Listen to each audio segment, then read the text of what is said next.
नमस्कार, मेरा नाम है जूली। आप देख रहे हैं स्पेशल रिपोर्ट। नया साल आने वाला है और नए साल से पहले अवैध शराब की खेप लगातार बरामद की जा रही है। नकली शराब अगर बिहार में आ रही है तो इसका मतलब ये है कि उसे बेचा जाएगा और लोग उसे खरीद कर पिएंगे भी। अगर आप भी नए साल पर अवैध जाम छलकाने की प्लानिंग कर रहे हैं तो सावधान हो जाइए।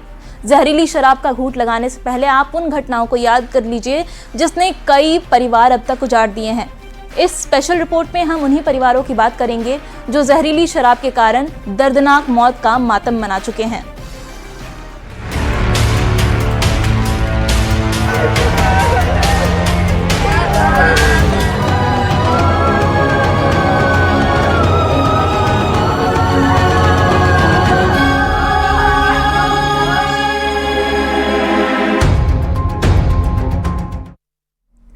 बिहार में अप्रैल 2016 में शराबबंदी लागू हुई और इस कानून के लागू होने के 3 महीने बाद ही गोपालगंज में खजूरबानी जहरीली शराब कांड का सबसे पहला मामला सामने आया। इस घटना में एक साथ 19 लोगों की मौत हो गई थी। बंधुराम इस घटना के एकमात्र चश्मदीद थे और इनके आंखों की रोशनी भी जहरीली शराब ने छीन ली। उनके साथ जहरीली शराब पीने वाले उनके दामाद की भी मौत हो गई। आज उनके परिवार की हालत क्या है, इस रिपोर्ट में देखिए।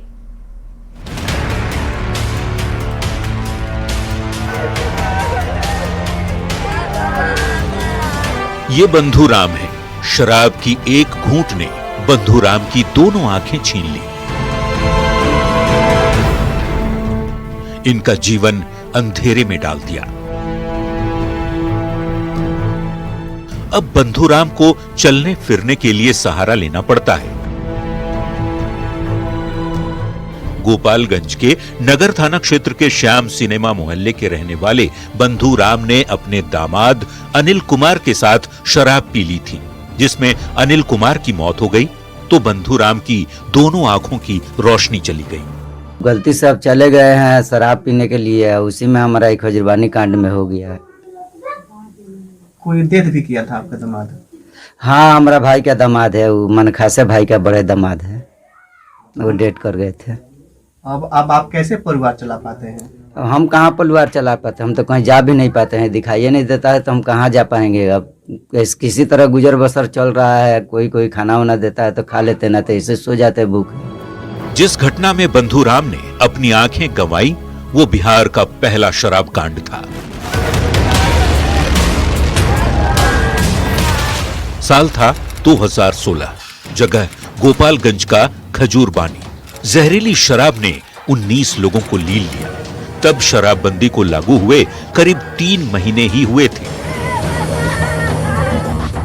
बंधुराम इस घटना के एकमात्र चश्मदीद थे। इनके आंखों की रोशनी भी जहरीली शराब ने छीन ली। बंधुराम को सरकार की ओर से कोई मदद नहीं मिली। आज उनकी पत्नी दूसरों के घर झाड़ू पोछा लगाकर परिवार का पेट पालती हैं। बच्चों की पढ़ाई लिखाई के लिए भी परिवार के पास पैसे नहीं हैं। बंधुराम की बेटी बताती हैं कि कभी कभी आसपास के लोग खाने पीने के लिए सामान भेज देते हैं, जिससे परिवार का गुजारा चलता है।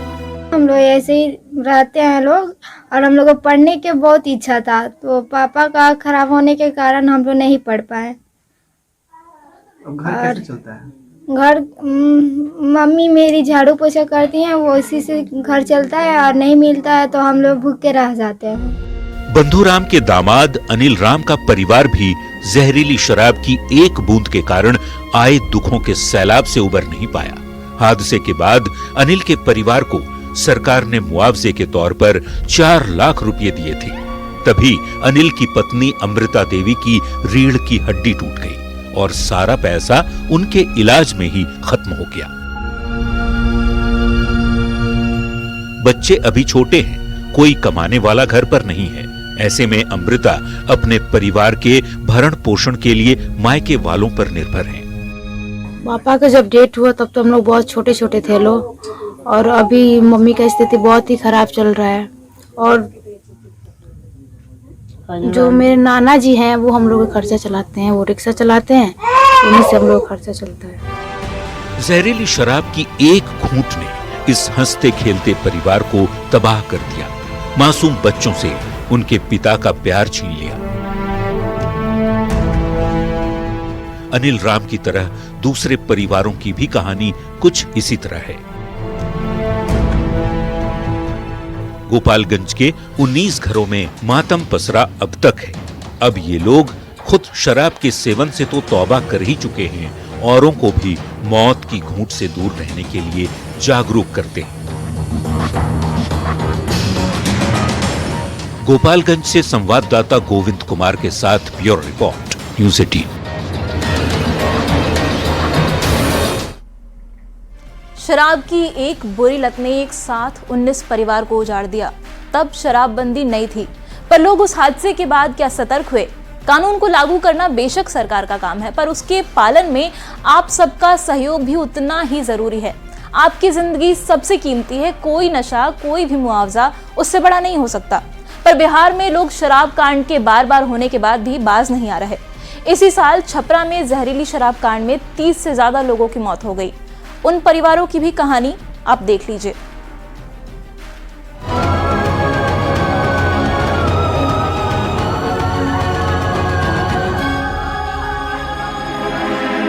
छपरा मुख्यालय से करीब 39 किलोमीटर दूर है मशरक थाना क्षेत्र का इब्राहिमपुर। इसी गांव में रहता है इस्लामुद्दीन का परिवार। इस्लामुद्दीन जिसकी जिंदगी जहरीली शराब के घूंट ने निगल ली। घटना के करीब 3 महीने बाद भी परिवार में मातम पसरा है। इस्लामुद्दीन की पत्नी जीविका दीदी का काम करती हैं और बूढ़े सास ससुर और बच्चों की देखभाल करती हैं। बुजुर्ग पिता लतीफ अंसारी और मां हसीना बीवी अपने बुढ़ापे का सहारा छिन जाने से मायूस हैं। बेटे के बारे में कोई पूछ ले तो आज भी कलेजा कौंधने लगता है। तो परिवार के सामने क्या दिक्कत बटे, क्या परेशानी हो रहा बटे? बहुत बीमारी होता लोग के खाए पिए और पैसा कौड़ी के बा कमाए वाला एकत बरले बनी हम के दुनु हम देखी और कमाए ला बनी सन कमाए ला तो चल गइल बुढ़ारी समैया में हमनी के गजन हो गए। इस्लामुद्दीन के पिता लतीफ अंसारी अपनी बेबस बहू की हालत पर रोते हैं। ऐसी अवस्था में खुद कुछ नहीं कर सकती, पर घर की हालत देखी नहीं जाती।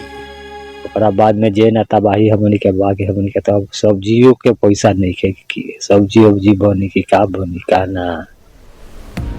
इस्लामुद्दीन के साथ उस वक्त मशरक थाना क्षेत्र के अलग अलग जगहों पर 30 से ज्यादा लोगों की मौत हुई थी। इनमें एक नाम शमशाद अंसारी का भी था। 6 अक्टूबर को शराब कांड में शमशाद के परिवार से ही 2 और लोग जहरीली शराब की भेंट चढ़ गए। शमशाद की पत्नी रूमीना अपने बच्चों के भविष्य को लेकर चिंतित हैं। शमशाद की मौत के बाद सांत्वना देने तो बहुत लोग आए, लेकिन उसके बाद मदद करने कोई नहीं आया।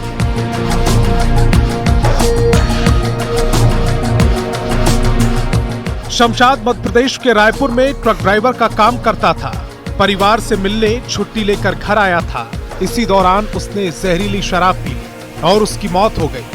अब मां को ये चिंता सता रही है कि बेटी की शादी कैसे होगी। घटना के बाद में ये होता दम हमने के परेशान रहता इंसान कैसे हमने की जिंदगी पार लगी। बहू के लेके पोता के लेके चाहे हमनी दू परानी लड़की बारी कैसे पार लगी। लड़की के शादी ब्याह कैसे हो, 2 ठो लड़का बालो तो छोट छोट बालो कोनो काम लायक नहीं खेलो कैसे हमने के पार लगी कोनो के।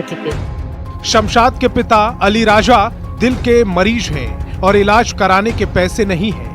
अब तक सरकार की तरफ से मुआवजा भी नहीं मिल पाया है। ये पूरी ग्राम कचहरी नवादा मशरक का ये एक सर्टिफिकेट है।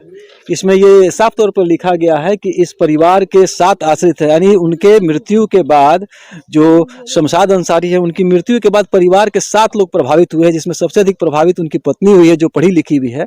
लेकिन मुआवजे के नाम पर ना तो एक पैसा मिला है, न ही परिवार को कोई सरकारी मदद मिली है, जिसके कारण ये पूरा परिवार परेशान है। और कहा जाए तो शराब ने इस पूरे परिवार की जिंदगी को तबाह कर दिया है। संतोष गुप्ता, न्यूज़ 18, छपरा। सोचिए गरीब परिवार जिससे उसका मुखिया छिन जाए, उसकी हालत क्या होगी, क्योंकि जहरीली शराब पीकर मरने वाले लगभग सारे लोग ऐसे ही परिवार से थे। उनके चले जाने के बाद अब उनके परिवार के लिए जिंदा रहना भी एक चुनौती बन गया है। मुजफ्फरपुर के डिहजीवर गांव में ऐसा ही एक परिवार है जो जहरीली शराब का खामियाजा भुगत रहा है।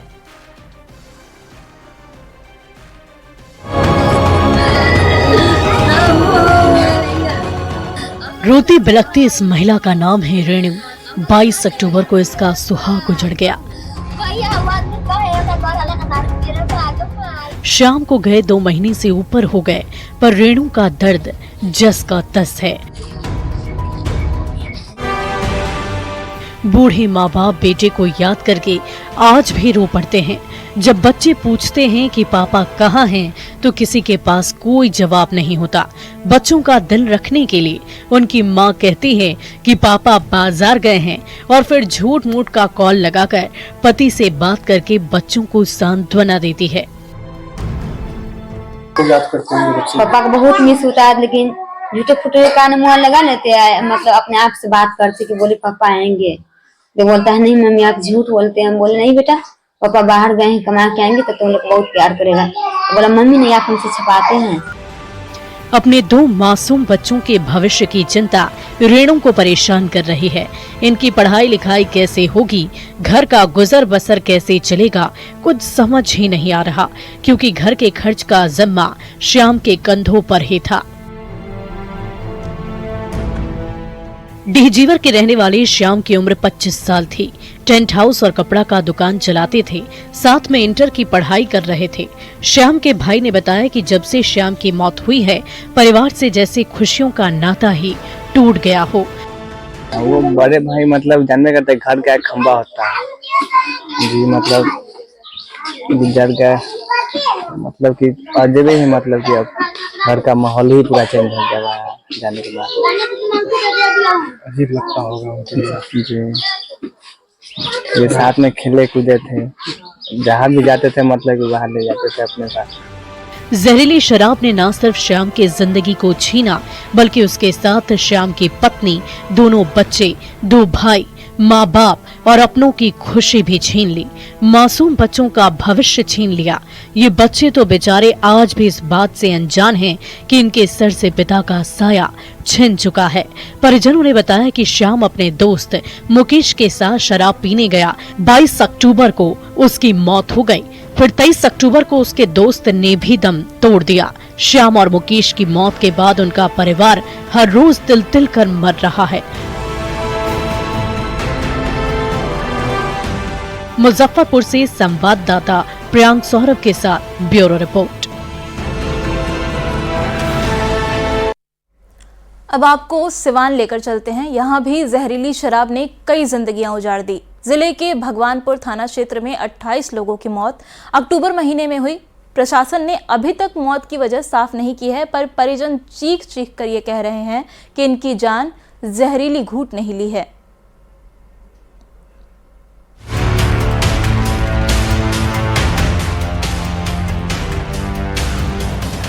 इस मासूम के सिर से पिता का साया छिन चुका है। इस नौजवान महिला का सुहाग उजड़ गया है। ये बूढ़े माँ बाप अपने बुढ़ापे का सहारा हो चुके हैं। जहरीली शराब की घूंट ने इस परिवार को तबाह कर दिया। लकड़ी नवीगंज थाना क्षेत्र के रहने वाले सोनू कुमार साह अक्टूबर में जहरीली शराब के बलि चढ़ गए। सोनू की मौत का मातम अब तक खत्म नहीं हुआ।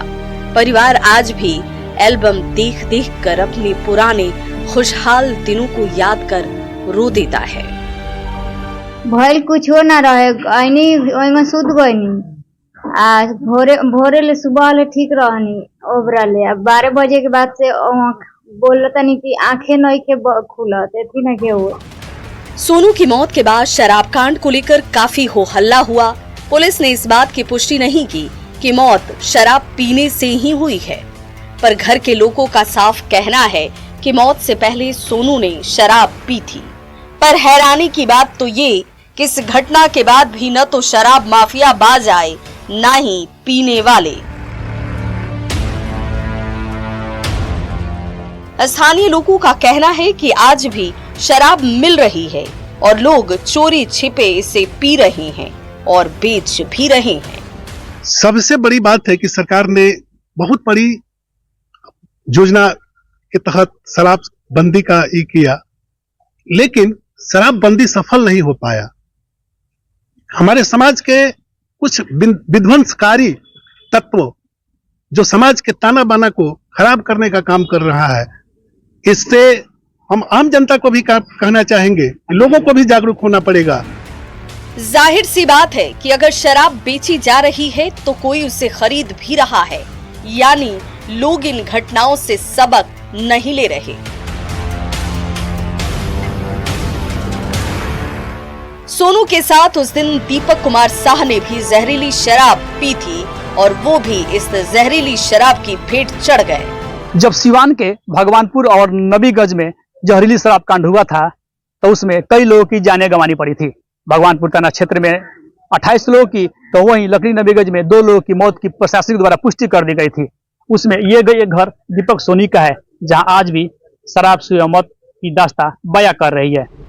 मृतक के भाई मोबाइल में अपने भाई की फोटो को देखकर रो रहे हैं। दीपक के भाई ने बताया कि दीपक रात में शराब पीकर आया, अचानक रात में उसे उल्टी होने लगी और उसे सदर अस्पताल ले जाया गया, जिसके बाद उसे पटना रेफर किया गया।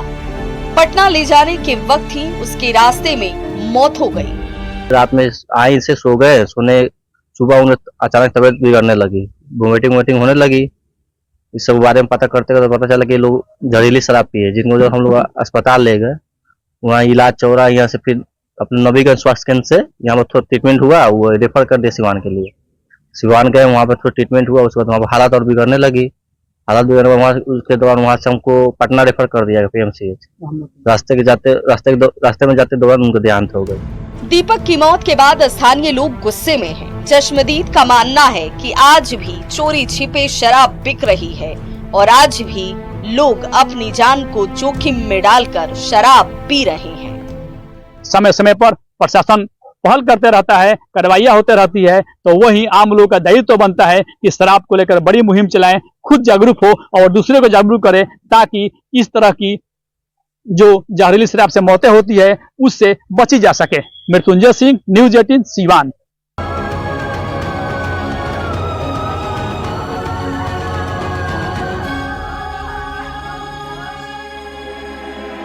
ये है धनवंती देवी। करीब 1.5 साल पहले इनके पति अशोक पासवान की मौत हो गई। धनवंती बताती हैं कि इन्होंने कई बार अपने पति को शराब पीने से रोका, पर वो किसी के नहीं सुनते थे। शराब पीने की इसी लत ने एक दिन उन्हें मौत के मुंह में ढकेल दिया। अशोक के अलावा इसी टोले के 3 और लोगों की मौत संदिग्ध हालत में काल के गाल में समा गए। सभी की मौत की वजह जहरीली शराब को बताया गया। खूब हो हंगामा हुआ, सियासत हुई।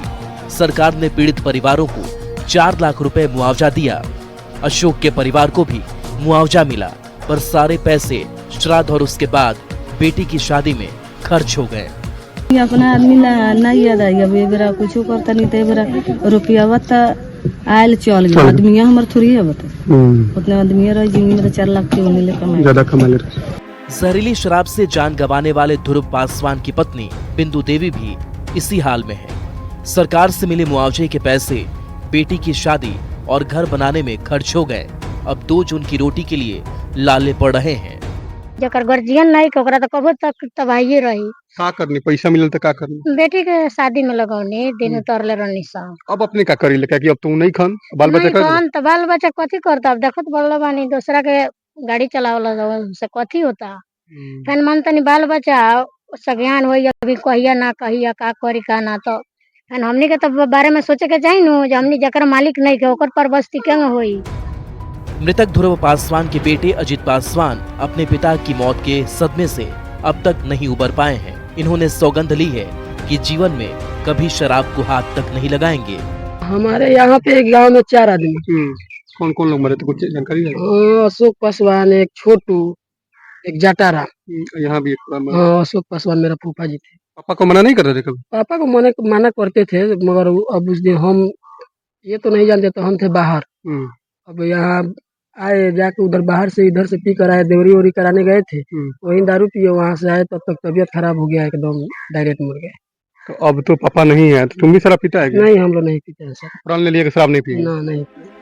वार्ड पार्षद भारत कुमार यादव ने बताया कि उस घटना के बाद से पूरे गांव के लोग सतर्क हैं। सबने मिलकर ये ठाना है कि अब एक भी व्यक्ति को जहरीली मौत की भेंट नहीं चढ़ने देंगे और ना ही खुद जहरीली शराब का सेवन करेंगे। जिस समय घटना घटा हुआ गजब ही दृश्य था।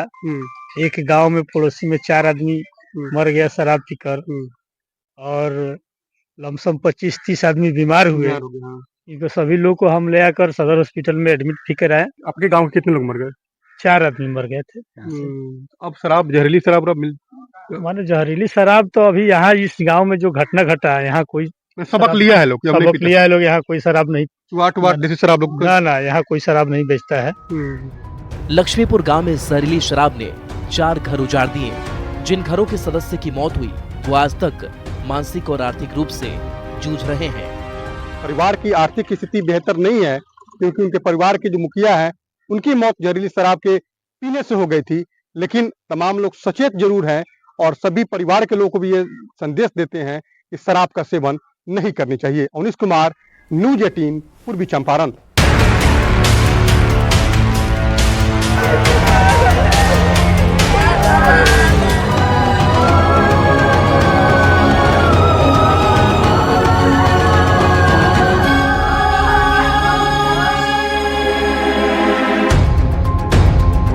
तो स्पेशल रिपोर्ट में फिलहाल इतना ही। न्यूज 18 बिहार झारखंड पर खबरों का सिलसिला लगातार जारी है।